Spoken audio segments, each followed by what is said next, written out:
3 कृषि कानून वापस लेने का फैसला लेना पड़ा। देश भर में एजिटेशन अमूमन साल भर से चल रहा था, वजह क्या मानते हैं? देखिए, पहले दिन से हम सब लोग, अपोजिशन की पार्टी सब लोग कह रहे थे कि ये तीनों कानून अनकॉन्स्टिट्यूशनल है। मोदी सरकार को कॉन्स्टिट्यूशन में कोई राइट ही नहीं था कि वो इस तरह कानून बनाए। दूसरा, ये सिर्फ कानून इसलिए बनाया गया क्योंकि मोदी अपने ईगो की सेटिस्फैक्शन के लिए, अपनी अनानियत और हम जिसको हिंदी में अहंकार के लिए उन्होंने ये कानून बनाया। और इस गलत और काले कानून की वजह से 700 किसानों को अपनी जानें खोनी पड़ी। अगर वो अपने ईगो को बाजू रखते, संविधान को सामने रखते, तो ये कानून बनता नहीं और ये 700 किसान अपनी जान उनको देनी नहीं पड़ती। तो ये फैसला बहुत देर के बाद हुआ है, बहुत देर लगा दी मेहरमा आते आते।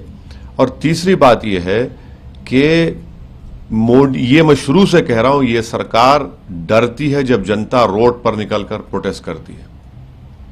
और ये दूसरा एग्जाम्पल है कि पहले तो CAA का प्रोटेस्ट आपने देखा कि पूरे देश में मुसलमानों के साथ सेकुलर लोग ठहरे, अभी तक रूल्स नहीं बने उसके।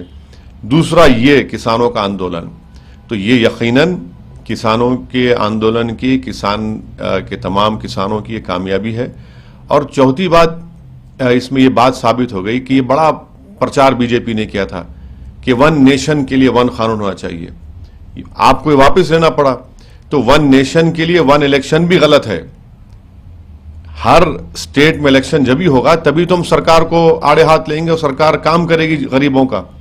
तो ये 1 नेशन 1 इलेक्शन गलत है। और पांचवी बात यह है कि मोदी सरकार वो बड़े बड़े उद्योगपति, बिलियनर जिसको कहते हैं, उन पर बड़ा बैसाखी बनाकर उनको इस्तेमाल कर रही थी और देख लिया कि वो बैसाखी भी नहीं बन सके।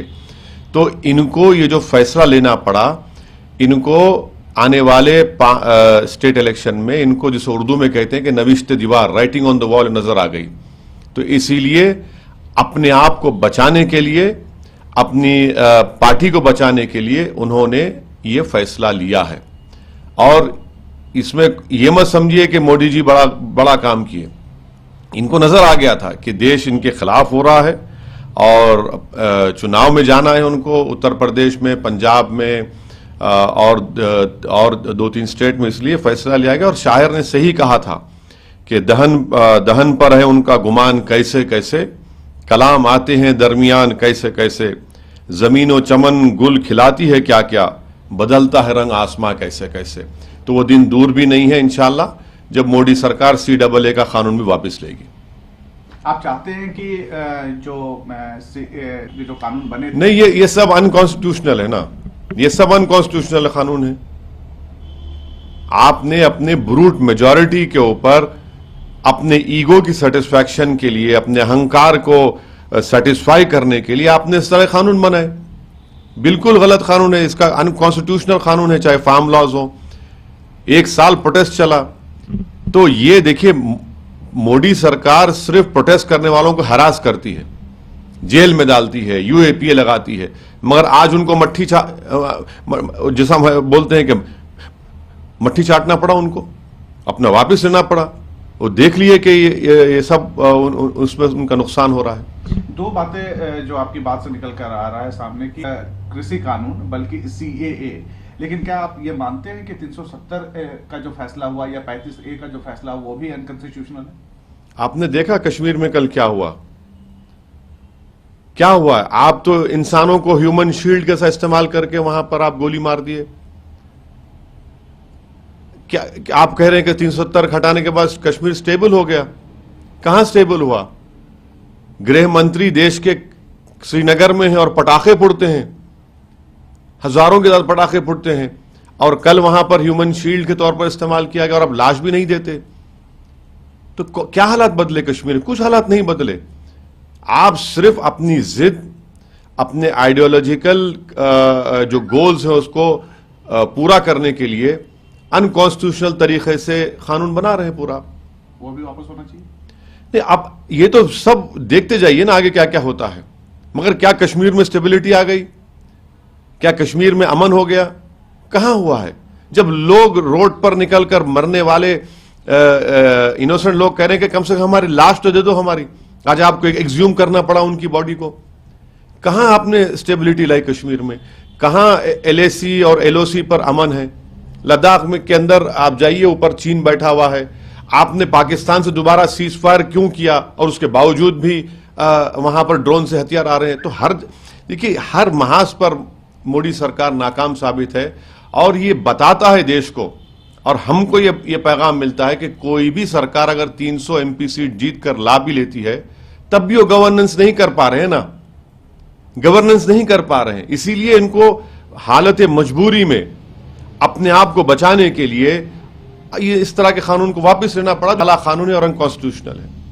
ये सवाल ये भी आ रहा है कि जो किसान मरे में क्या सरकार किसी मुआवजा या फिर किसी बड़े ऐलान का होना यकीनन देना चाहिए। जब सरकार इस बात को मान रही है कि हमसे गलती हुई और हम इस कानून को वापस ले रहे, तो ये सरकार का एक मॉरली भी और लायबल है इसके ऊपर, ये उनकी जिम्मेदारी है। अगर आप ये कानून नहीं बनाते 700 किसान नहीं मरते, तो कम से कम आप उनकी मदद तो करिए। देखिए जान तो चलेगी, जान तो वापस आने वाले नहीं है।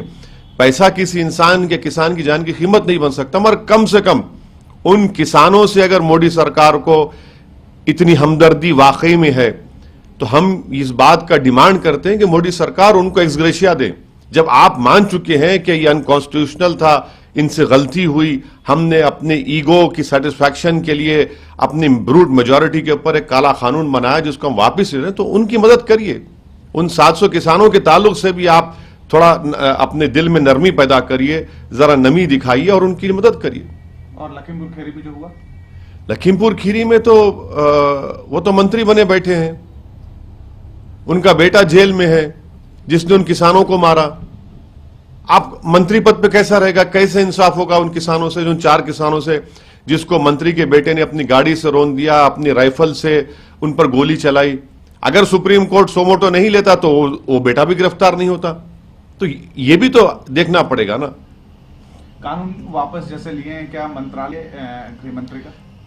हमारा मानना यह है कि अजय मिश्रा जब तक उनके बेटे इसके ताल्लुक से कोर्ट कोई खतई फैसला नहीं कर देता, वो मंत्री पद पर उनको रहने का अखलाकी कोई वजह ही नहीं है। वो ना रहे, कोर्ट फैसला दे दे उनके बेटे के बारे में और फिर उसके बाद आपको सरकार जो चाहे करे। उनको क्यों रख रहे हैं वहां पर? मैं शुरू से कह रहा हूं इसलिए रखा जा रहा है क्योंकि उनका ताल्लुक एक अपर कास्ट कम्युनिटी से है और उत्तर प्रदेश में उस कम्युनिटी और कास्ट के वोट की बीजेपी की जरूरत है, इसलिए उसको नाराज नहीं करना चाहते, इसलिए उनको मंत्री पद पर रखे। मगर ये कैसा इंसाफ होगा कि उनके पिताजी होम मिनिस्टर के पोस्ट पर रहेंगे और बेटे के ऊपर केस चलेगा मर्डर का?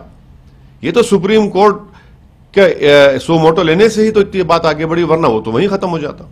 चलिए, वैसे जी आपसे एक सवाल है कि जब इतना किया है तो क्या ये हम उम्मीद करें कि जो किसान प्रदर्शन में बैठे हैं वो वापस जाएंगे अपने घर?